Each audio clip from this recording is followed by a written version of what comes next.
Morning, YouTube.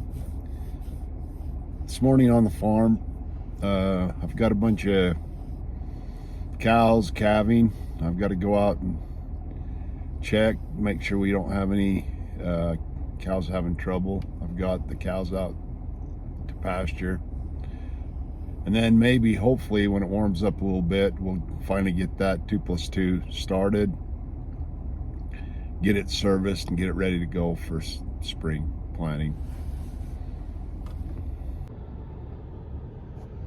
I still don't see my new baby. We'll have to go find it and make sure everything's good. Oh, there it is, back in there. I don't like it back there. We'll have to maybe put up another panel.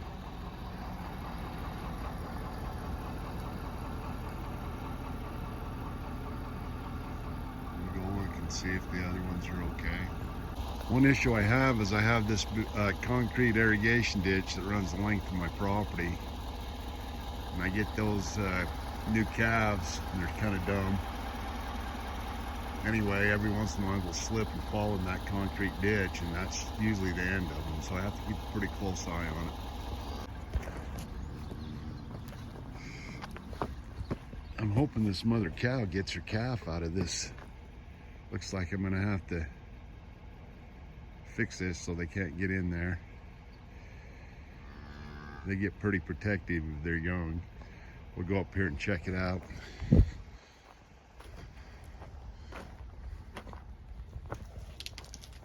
Oh, that's brand new.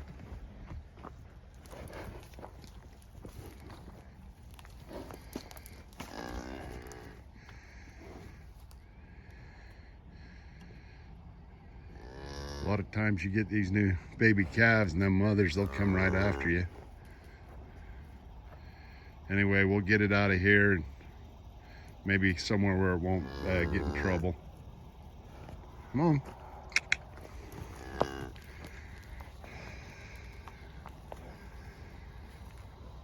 This way.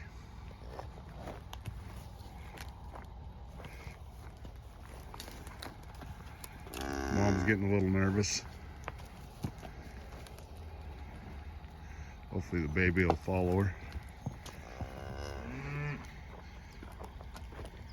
Come on.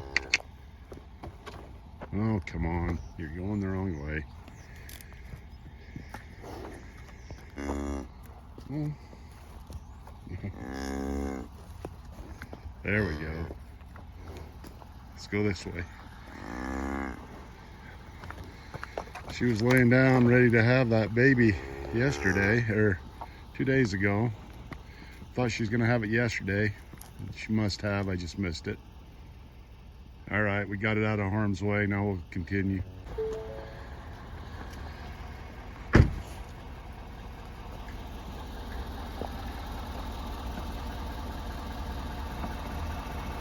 Still don't see my other newborn. We'll keep looking.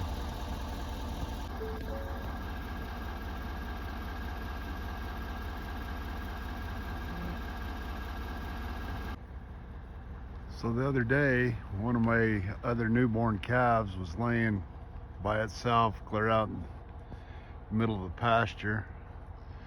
Looked healthy, but I can't find it, so I'll keep looking.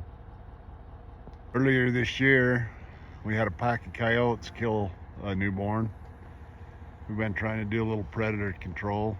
We've got a few of them, but there's always quite a few around here to worry about. Used to be they wouldn't usually would leave the cattle alone, but I think there's so many of them the last few years that they're getting hungry, coming after the newborns. So I got my battery charged on this 2+2, our 3788. It's about right now, I just looked at the temperature, it's just above freezing, maybe 33, 34 degrees. Anyway, I probably ought to wait till it warms up just a little bit to try and start it, but we're gonna give it a whirl. I opened the hood, I'm gonna give it a little shot of ether, then I'm gonna try and see if she'll start.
So this is what the inside of the cab of the 2+2 looks like. Started dried up, I had to give it a little shot of ether. This is a really good running tractor. Those International engines are good engines. These tractors sometimes are a little bit of a pain in the butt to shift. This transmission is another thing that's different from the 3588. 3588s have a 4-speed transmission. This one shifts a little better than they do. Anyway, we'll pull it back over by the where we can service it.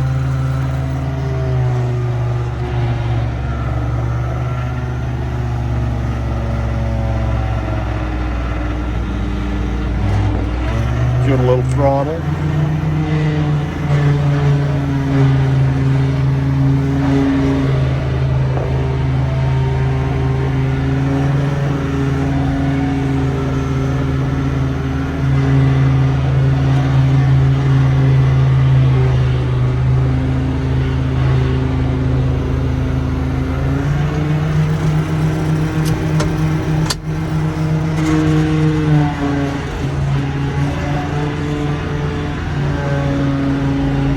Funny, these things are pretty noisy till they get warmed up.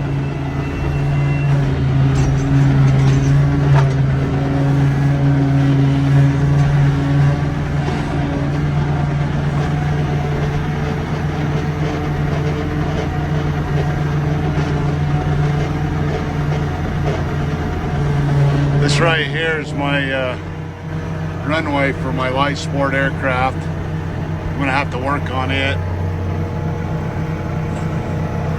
It's getting a little bumpy when I land.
So I wanted to get this project done a couple days ago.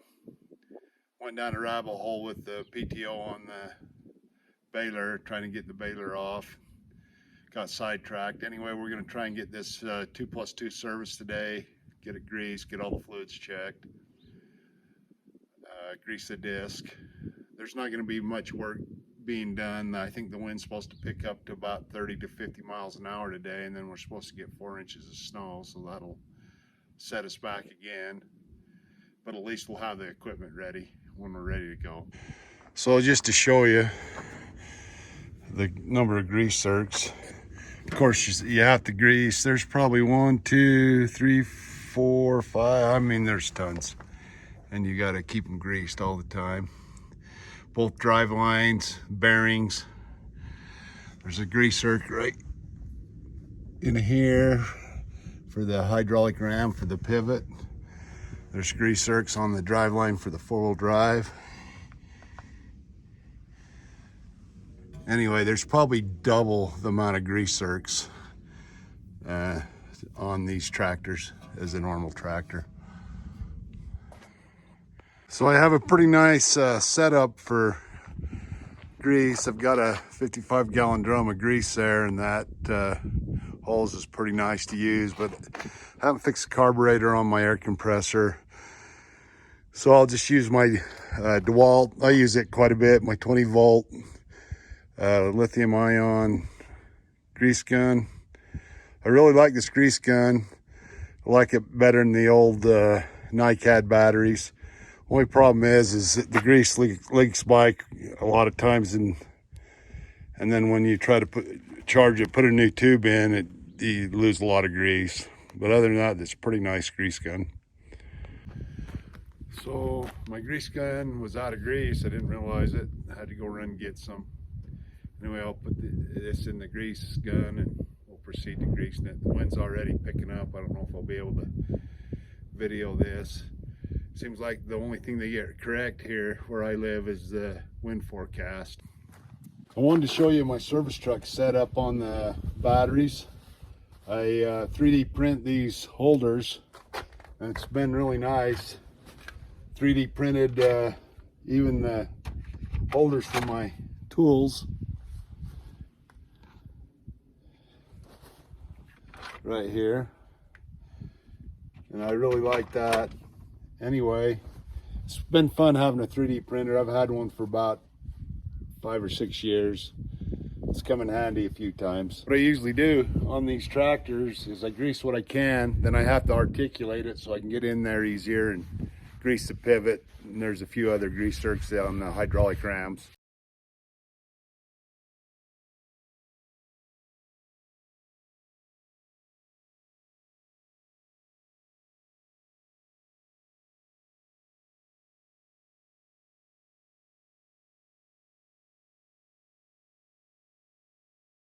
Greased almost everything I can on this side. We'll move over to the other side.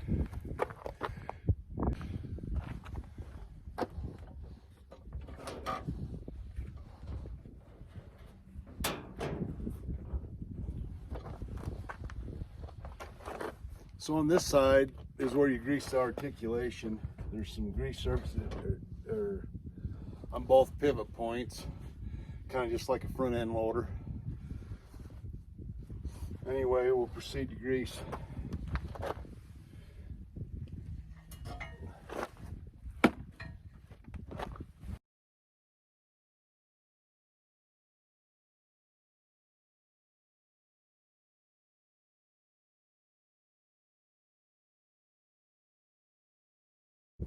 So I'm gonna have to fire the tractor up and articulate it. I can't get it that top grease zerk.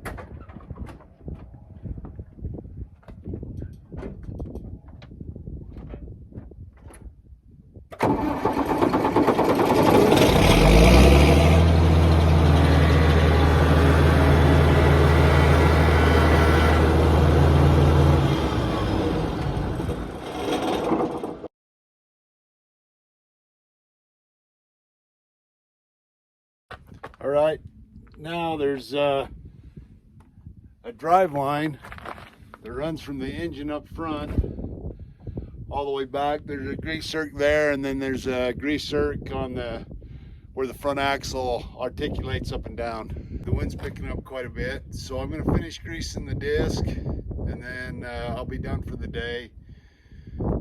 On the 2+2, pulling the hood out, strong wind, it hangs out there. I don't like doing it, so we'll just grease the disc and be done.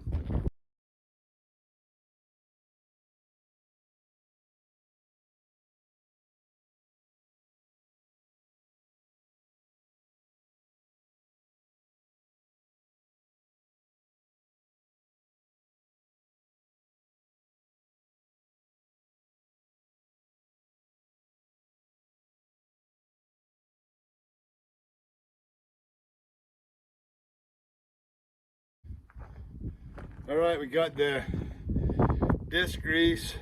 There's what, 1, 2, 3, 4, 5, 6, 7, 8 bearings to grease on the disc itself, and then you got the lift where the tires are. Anyway, we're probably got everything ready to go, other than we need to check the fluids on the 2+2. And I got plenty of time to do that with the storm coming in. So we'll just save that for another day. Thanks for watching.